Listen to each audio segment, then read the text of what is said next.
Can you define morality? Okay. You define it. And go and ask 5 different people. Different people. Not your mates that all think the same. 5 different people. And ask them to define morality. And nobility. Ethics. Healthy and unhealthy charity.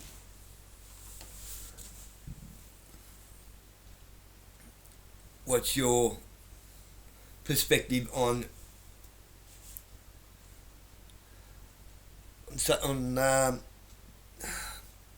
social frameworks, acceptability and unacceptability on treatment of other people? For example, an immigrant versus a gambling addict versus an alcoholic versus a tech addict versus a drug addict. Tech addict, people walk around staring at their stupid phone all day.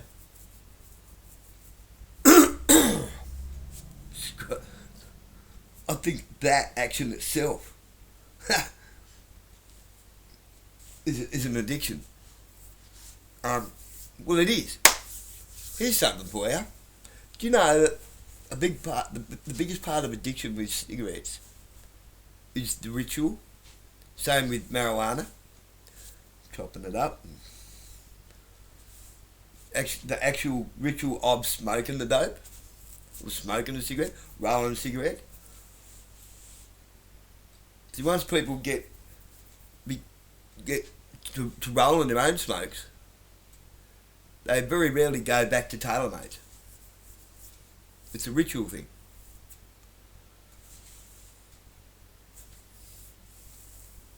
Some people get addicted to brushing their teeth.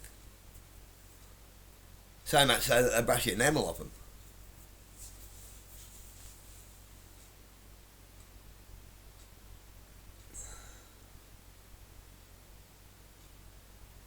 Compulsive excessive disorder.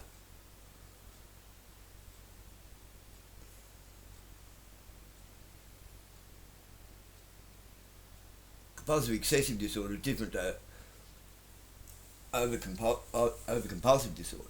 It's not a disorder. I don't think OCD is a disorder. I think it's just do it properly, put shit back where it come from. If you're going to clean something, clean it right. Says me in my messy house at the moment. It's a little bit messy. I've got a lot going on. I've got 2 kids. Got to fold the washing up.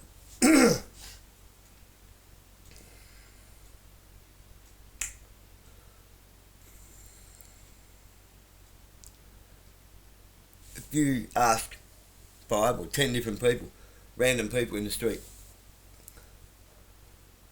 what their opinion is on warrantless raids or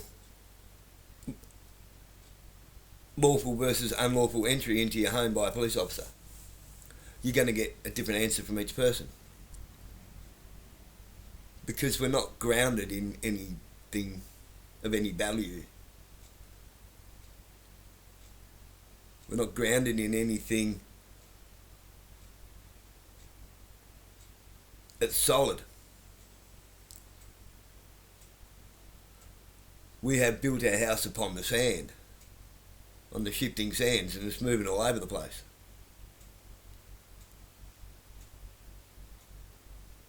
And it's going to get washed away.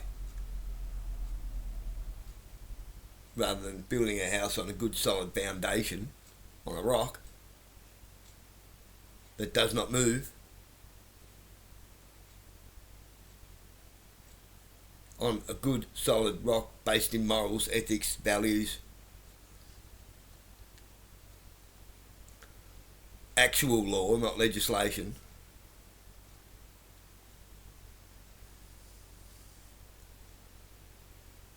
As long as we just keep legislating and legislating and legislating, everything's all over the place. It's going to remain the status quo of being all over the place, and nobody knows up from down. Nobody knows what they're doing, where they're going. Nobody knows what their rights are anymore. Some of us do, and we get criticised for exercising them. We get punished for exercising them. You do have rights. As long as you allow the government to hold on to your rights, then they're privileges. They're your rights to hold on to, not the government's.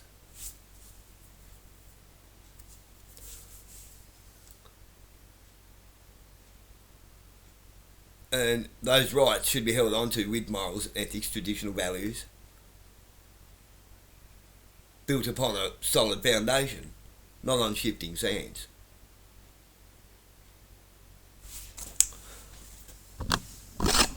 Let's have a look at Mr. Bolton.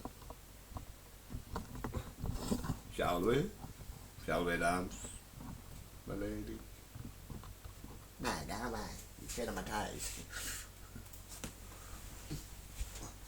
As we talked about before, the removal of falsehood is the prerequisite. This follows the logic of the Shahada itself. The negation followed by the affirmation. La ilaha illallah. Negate the falsehood, affirm the truth. La ilaha illallah. So when we're talking about morals, when we're talking about a coherent moral framework and a coherent moral code of conduct, well, first you have to negate the validity of other than that. Because again, people in the West, especially in the West, and especially among westernized people, not exclusively among them, but especially among them, there is this idea of morals being very individualized, being more or less ad hoc, being very vague, very feelings-based and so forth, very customizable, follow your heart and so forth. People find him a bit confronting, and that he generalises. Well, generally speaking, he's pretty right, isn't he? And this is often within the context of what the West touts as the highest priority, the highest principle, or even you can say the highest moral value, which is freedom. This is what they say: freedom and individuality above all else. Right? Now remember, this is just the narrative. This is just the narrative, not the reality. Not at all. It's not reality at all in the West. They don't believe in freedom and individuality at all in almost any area of life in reality. But they believe in it, they do believe in it in terms of morals. No one is supposed to impose, no one is supposed to judge, no one is supposed to be too strict about anything morally. And it's not just, don't impose your morals on others. It's not just don't impose your morals on others. It's also, you're not supposed to even visibly be taking morals too seriously your own self. Because then that means you're repressed, you're rigid or what have you. It means you're judgmental, you're narrow-minded. You should be more open. Right? You should understand that relativism is the intelligent approach. That's the enlightened human being.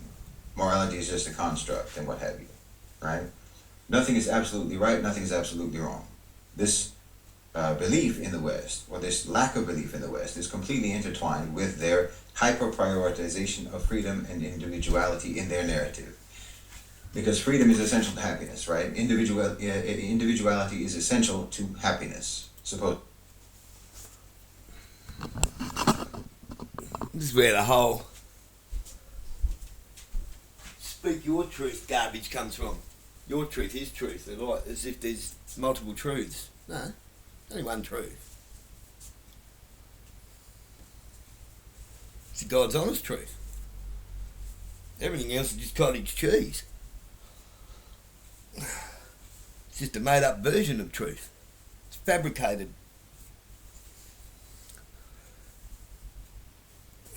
Fabricated realities, which is, it's unreal, man. Like rubbish.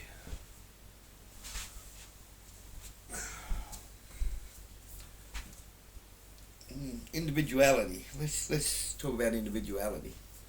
When you got a tattoo, your first tattoo, why'd you get it? What did you get?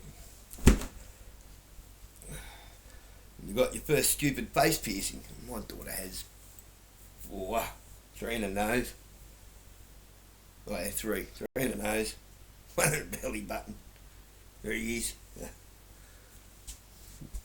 I know she'll grow out of that one day. I hope. She was like a fishing lure. In my opinion. But why'd you get it? You got it because somebody else got it.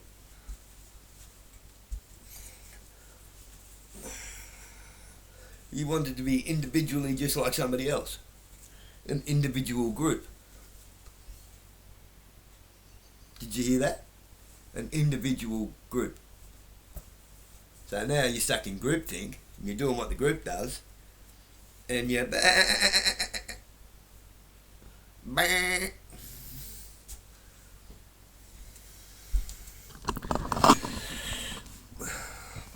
When you can hang with a group of people and go your own way whenever you feel like, and yeah, okay, you guys go do that. I'm not keen on that. Without being offended, without getting upset, without anybody else getting upset, then you've got a half decent group of friends. If you're going to do something dumb, and they go out of their way to talk you out of it, but don't follow you down the road if you go anyway, they're the people you should be knocking about with, but you're the sort of person they shouldn't be knocking about with. Just saying. Supposedly. And then post-enlightenment, so-called enlightenment, you basically turn morality into legal and governmental policies, legal and governmental frameworks, like freedom of expression, freedom of this, freedom of that, and the consent issue. Consent is the main issue determining morality in the West. Consenting adults, consent of the governed, and so forth, right? Consent is the main issue. The idea that no one should be harmed by your actions against their will, right? So you moved morality into the arena of rights and social contracts and individual autonomy, okay? Now, first of all, that move happened within the European context of centuries of tyranny and a very deeply ingrained tendency to be tyrannical. So you establish this individualism and this freedom idea, and the idea that morality should be basically subordinate to the preservation of the freedom of autonomous individuals. You establish that. And this amounts to a social endorsement or a societal endorsement of moral relativism. And now the role of the authorities, the role of the government, is basically just to ensure the upholding of that relativism by way of upholding the rights of individuals to do whatever they want consensually. So then this deepened and reinforced in the culture this idea, the idea that right and wrong, good and bad, moral and immoral, are all subjective. So you understand that your system from the beginning was not just secular, it was amoral. And then this diminished the importance of morality overall to your culture and to your society and to your nation. Now the result of all of that is supposed to be that you're happier. That you're happier like that you're more contented like that your individual dignity is preserved by that. That's supposed to be the result. That's supposed to be the reality of your life right now. Happy, contented, and dignified. Because that's what that approach promised you. That's what they promised with that approach. So where is that? Was that promise fulfilled?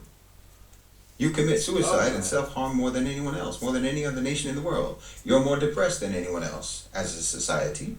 You have more anxiety, you have more addiction, you have more drug overdoses, more emotional and psychological disorders than anyone else. You're lonelier than anyone else, right?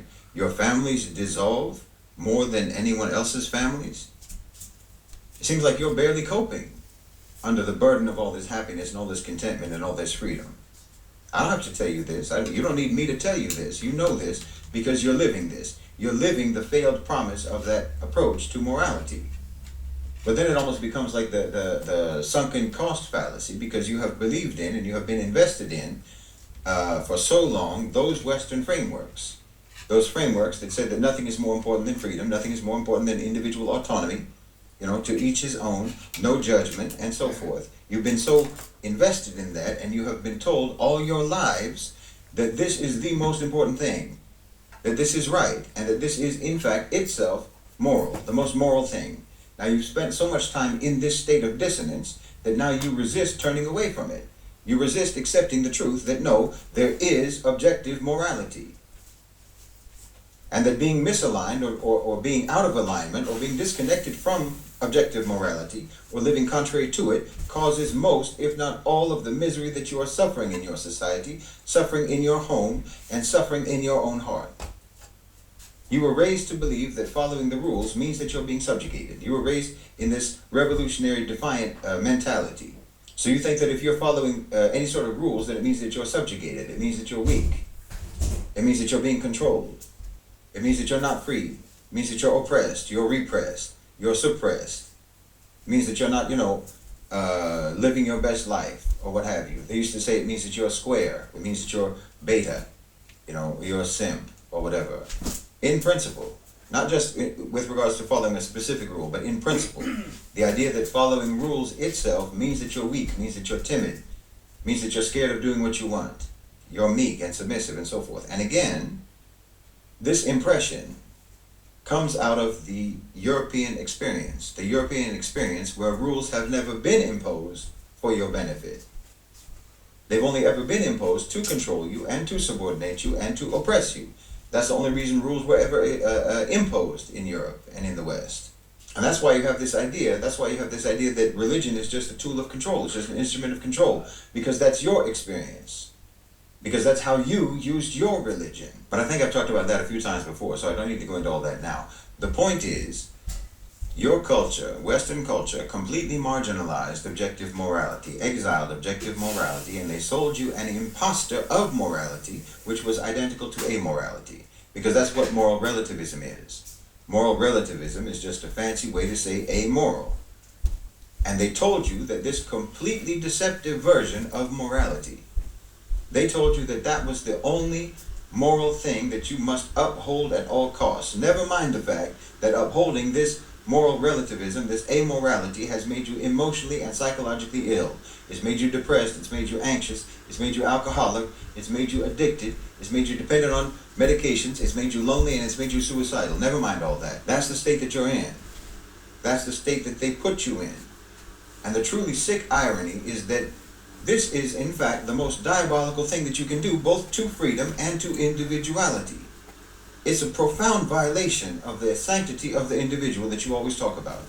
When they teach you that morality is relative, then character is relative, then you are relative. You understand? And relative means unimportant. Relative means possessing no inherent value, means disposable. Who you are as an individual, who you are as a human being is not important. And that's called, in the West, upholding the sanctity of the individual, not violating it. When what kind of a person you are doesn't matter. And when they tell you that morally you are all blank slates and you can just fill up that slate with whatever you like, because they don't care, nobody cares what is on your moral slate. It doesn't matter. They just care about what's in your bank account, not what's on your moral slate. Your whole culture, your whole society, you live in an environment where morality is not valued, it's not rewarded, it's not respected, it's not even treated as if it has any objective worth or any objective value in and of itself. You're told that you are born morally empty. And no matter what you fill that emptiness with, they're telling you it's relative, meaning it doesn't matter. It doesn't matter what you fill that moral emptiness with. You can fill it with honesty or with dishonesty. You can put in there self-restraint or self-indulgence. You can put chastity or you can put promiscuity. Society doesn't care. But I have to tell you the truth that you are, in fact, a moral being at birth. You have what we understand in Islam as your fitra. Your fitra. This is your natural orientation as a human being. As a son or a daughter of Nabi Adam alayhi salam, the Prophet Adam. You have an innate nature, that's the fitra, and it's a moral nature, it's a pure nature, it's a good nature, it's a noble nature, it's an honorable nature. Do you understand? I'm telling you that you are good. You are good, you are honest, you are decent, you are chaste, you are faithful, you are righteous. You have a natural aversion to filth, you have a natural aversion to cruelty, to greed, to selfishness, to debauchery, to obscenity. You're naturally offended in your nature. You're naturally repulsed by wickedness, by lying, by backbiting, by hatefulness, by aggression. You have a natural aversion to spite and to envy and to lust and to avarice and so forth. It's beneath you. You understand? You were created with a regal nature, a noble nature. That's what you were created with. You and I are not the descendants of apes and monkeys. No, you and I are the descendants of the prophet of God. the first human being created by the two hands of Allah subhanahu wa ta'ala himself. You and I are the Khalifas of the earth. Every one of us. Every single one of us. And if you don't know what that means, if you don't know what Khalifa means, it means the custodians. We're the custodians. We're the caretakers. We're the curators. We're the guardians. We're the protectors. We're the stewards. We're the trustees of this earth. Generation after generation. Your life on this earth, your life is your tenure of duty. It's your term in office. This is the sanctity of the individual. That is the sacredness of every individual human being on this planet. But you don't understand who you are. You don't understand what you are. You're nobility. That's what you are. You're nobility. That's what you are, but that's not what you have become. That's what Allah subhanahu wa ta'ala made you, but that's not what your society has turned you into, and that's not what you allowed yourself to turn yourself into. And that's why your life is a mess. That's why your heart is constantly unsettled. And that's why you lay awake at night, and why you can barely make yourself get up in the morning. That's why everything seems dull and pointless. Everything seems futile. That's why you feel like life itself is a bad joke. And that's why you look for any way to escape. You look for any way to escape, whether it's through mindless, time-wasting entertainment, whether it's through drinking, whether it's through drugs, through numbing yourself with medications, or through literally ending your own life. And it's no good telling you that scrolling your phone is a waste of time, or binge-watching shows, or surfing the internet. It's no good telling you that that's time-wasting, because that's exactly what you're trying to do. That's exactly why you do it. You're trying to waste time. You're trying to run down the clock on your own life. Because you're living the wrong life. This is not the life that you were born to live, and this is not who you were born to be. Your society makes you think.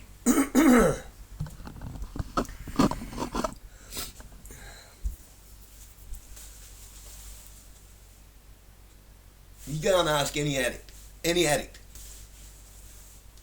currently using, formerly using, somebody that's just stepping into that world. How did they get in that world?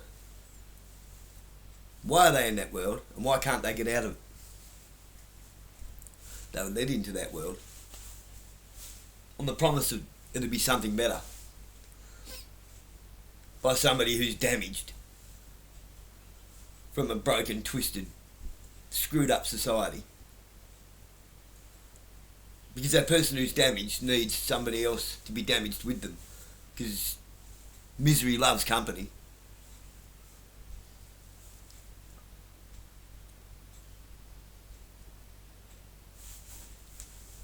And we're oppressed, we are oppressed, repressed, suppressed, kicked down and held down by legislation. The legislation that created this sick and twisted, messed up society. There's no law in it. There's nothing lawful about it. It's a load of crap. Why does someone get stuck there? Because, like I said, we're held down. How does someone get out of it? Well, I'm here to tell you that the only way out is to step away from the society. And then you become a little bit lonely, so you have to find some kind of contentment in your own life without anybody else being involved with it. Luckily, I've got a couple of beautiful kids. I've got a garden that I tend to. I have company. That will bring you company.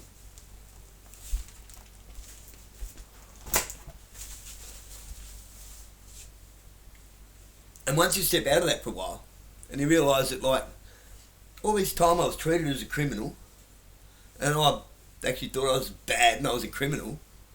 Turns out I wasn't.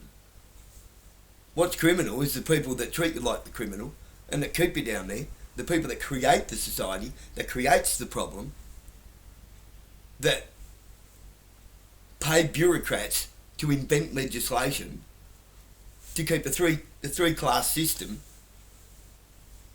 I mean, let's be honest. None of you even know what you're fighting for. You're fighting to keep an oppressive three-class system.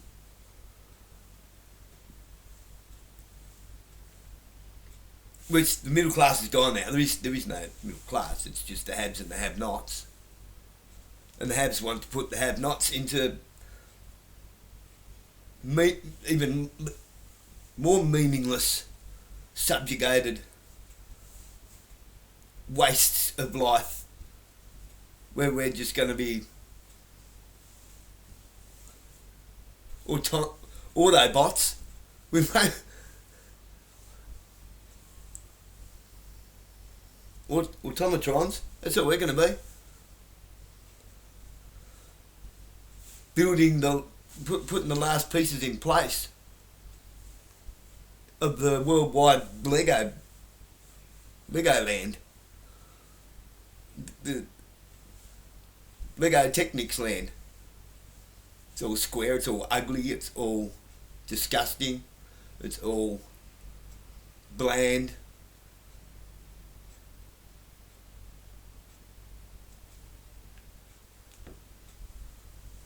Sterile, lifeless, meaningless, pointless. Where we get to watch people pretend to live life on a screen inside their own little shoebox.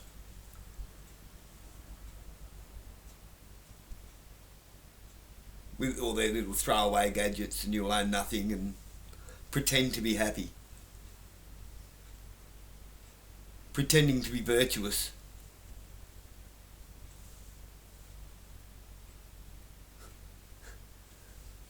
Virtual virtuosity.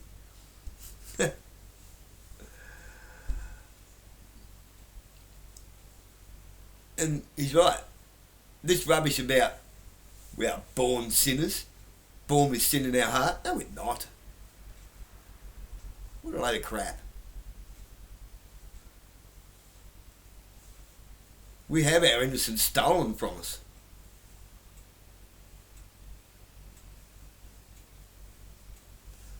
And the more you align yourself with this artificial, virtual morality, the more amoral you are, the more disgusting of the putrid, lame excuse for a human being you are. You're the jackboot that's protecting a disgusting, evil system and ensuring that nobody walks away from it. You want us to be miserable. Obviously you do. You want us to be miserable, lame, horrible, disgusting, putrid, perverted drug addicts.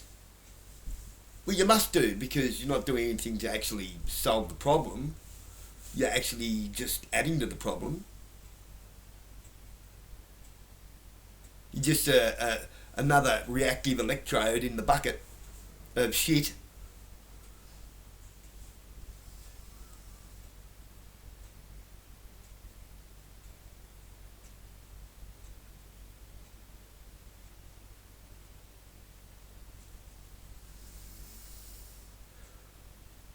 There's one positive pole electron in a bucket full of negative pole electrons. They're all bouncing around everywhere trying to get to the positive, but they're bouncing off each other. No one can get to the positive pole in the middle because all the negative poles are fighting against each other and repelling away and running into one another, and it's absolute fucking chaos. You all want to do the telling, nobody wants to be told. Nobody wants to listen. Nobody can admit that they're wrong when nobody's right.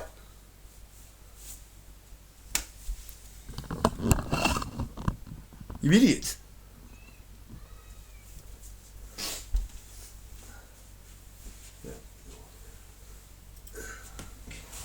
That you're a successful person. The definition of success in your society, the definition of of success in your society is to be rich and famous, not to be moral. You understand? Okay, less than 0.001% of all human beings on the earth are ever going to be rich and famous. So they gave you an unobtainable definition of success. They can almost only, even that definition of success can almost only ever be obtained through immoral ways, by corrupting yourself and by compromising yourself and so forth. And then they dismiss the definition of success that you actually can obtain and that you can actually be, which is to be a moral person, which is to be what you were made to be. Oh, you've been deceived. You know, Rasulullah sallallahu alayhi wa sallam, Prophet Muhammad, peace be upon him, told us that the one who is not aligned with their fitrah, it's like they've been mutilated. You know, you were born upon your natural, regal, noble orientation. Pristine. You were born pristine, but you've been mutilated.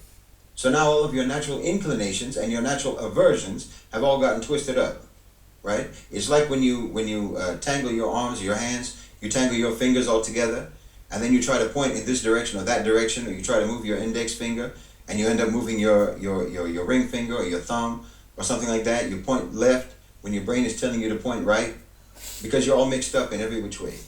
It's all tangled. You're discombobulated.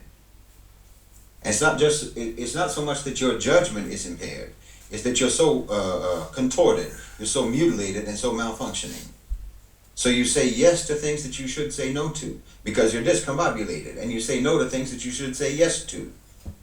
And you do what you shouldn't, and you don't do what you should. And you keep making yourself more miserable the more you try to make yourself happy. This is what you're going through because you're disoriented. It's because you're disoriented. You know, you poke yourself in the eye when the instruction is to scratch your nose, but your society keeps telling you that eyes and noses are all relative.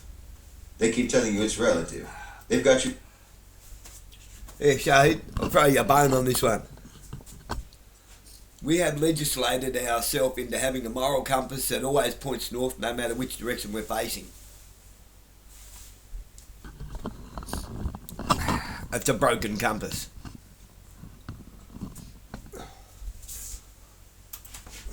You thinking that left and right are relative, that north, south, east, and west are relative, that forwards and backwards are relative, and you wonder why you can't get anywhere. See, you have to understand your nafs. There isn't really an English word that can properly convey what is meant by the nafs. Roughly speaking, it's yourself. It's your sense of self, your consciousness, your ego, your psyche, right? All of these concepts are combined in the meaning of the nafs.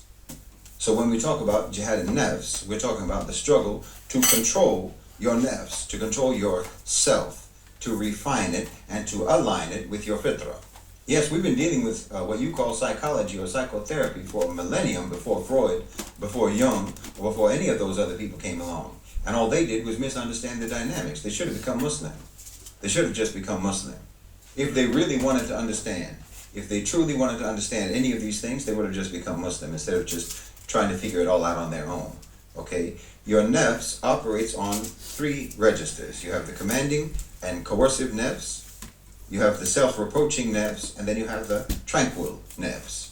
And this all develops over time and experience. It increases in complexity from childhood to adolescence to adulthood. The Quran addresses the human being as nafs from the outstart. So it's not something that's, added after puberty or added only after intellectual maturity. What develops is not the nafs itself, but its complexity, the complexity of the nafs. Like a newborn has an appetite, it has hunger, it has attachment, it has instinct. There's no moral corruption. That's just raw capacity of a human infant. There's no arrogance yet. There's no self-justification, no narrative engineering, no real ego. And then as the mind becomes more sophisticated, then it becomes capable of a lot more things. It becomes capable of, for example, lying. It becomes capable of self-deception. The nafs isn't like located in the brain. It's not like a gland. It's not a physical organ. Understand? It's the self, inclining, desiring, asserting, and so forth. All of these aspects of your psyche, of your self, is not reducible to the mind. The mind is an instrument, and the nafs wants to use it. And higher intelligence raises the stakes, A child grabs a toy, that's instinct. But a grown adult manipulates ideology to protect his status, or to justify exploitation, or self-indulgence, or to preserve his ego, or what have you. That's a mature nafs with tools.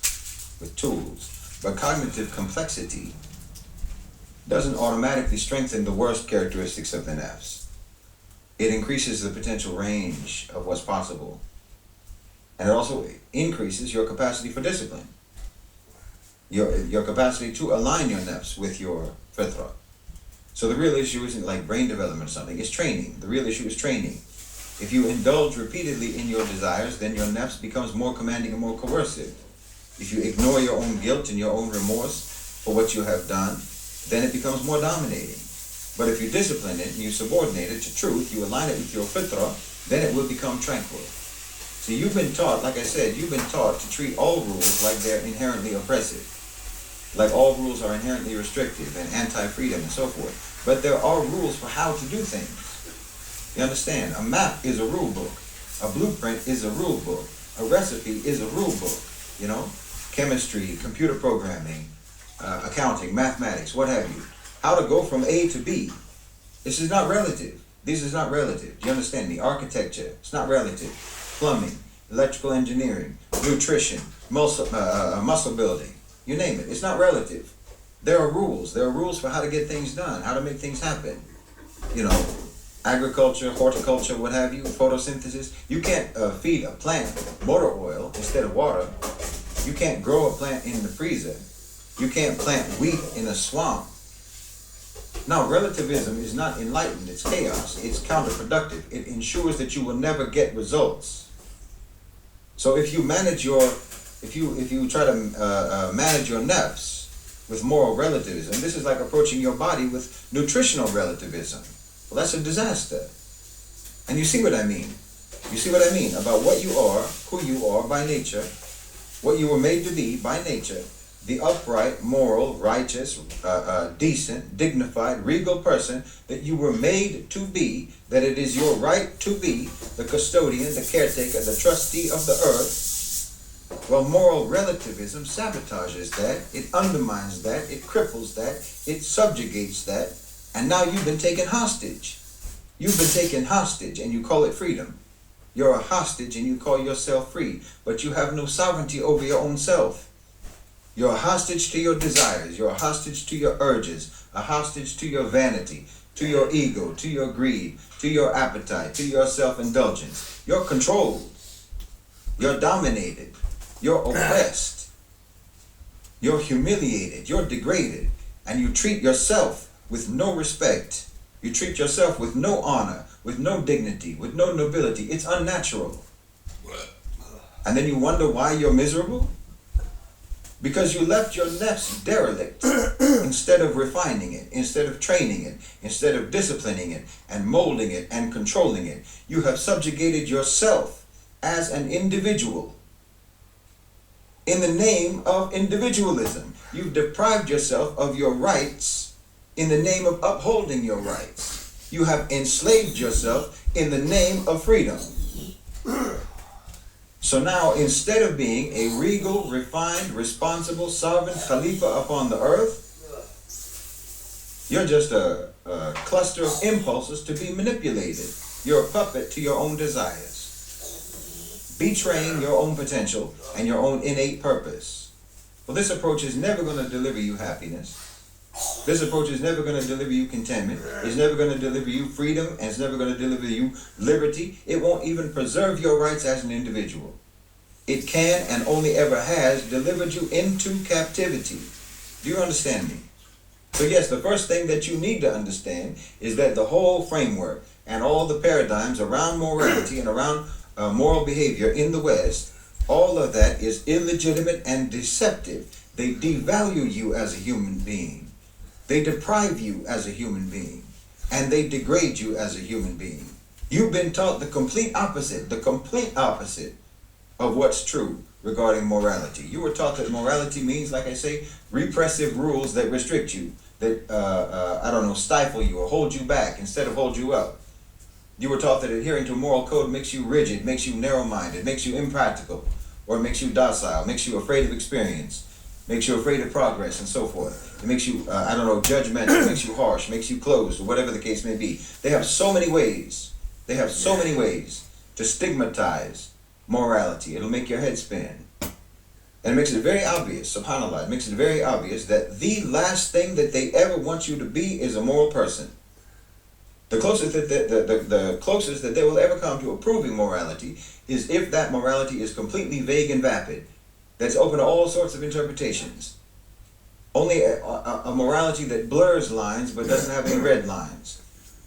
They only allow a morality that is so malleable that it is completely indistinguishable from amorality. And I've talked before about how far back this goes with the West. It goes back very far. And I can talk about how all of this has developed over time. I've talked about it before, but the point is, you have been lied to about morality and about how paramount it is in its importance to human beings, to individuals, to relationships, to families, to communities, and to nations. You know, the West talks about the scientific method, which you learn from us. You learned that from the Muslims. But you did not learn the moral method, the science of the nafs, the science of the fitrah, the science of human nature. And this is why your whole society is off kilter.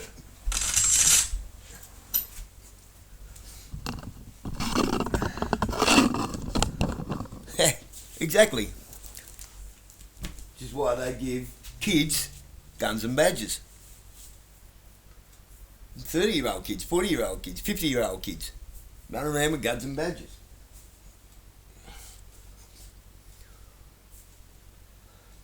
They're immoral. They don't have any morals. They have legislation, and they call that law.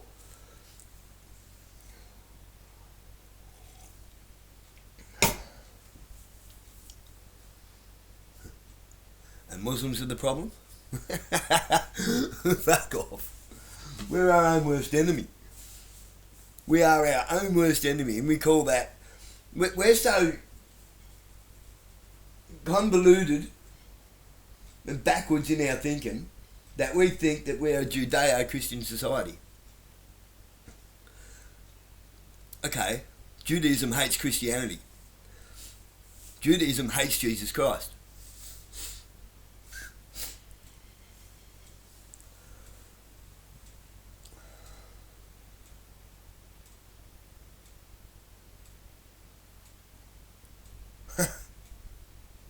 They won't even say his name. It's Yeshu acronym.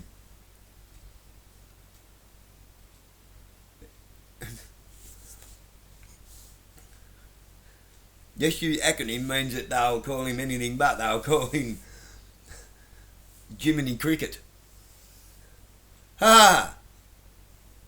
Oh, Jiminy Cricket was a reference to Jesus Christ. Yeah, it was. To disrespect him.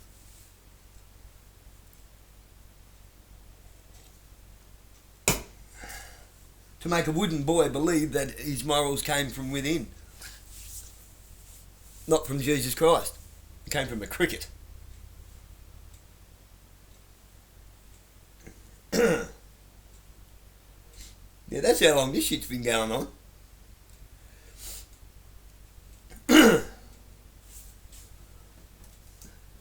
So, sorry, Jordan Peterson, you missed the target. Or are you playing for a different dartboard?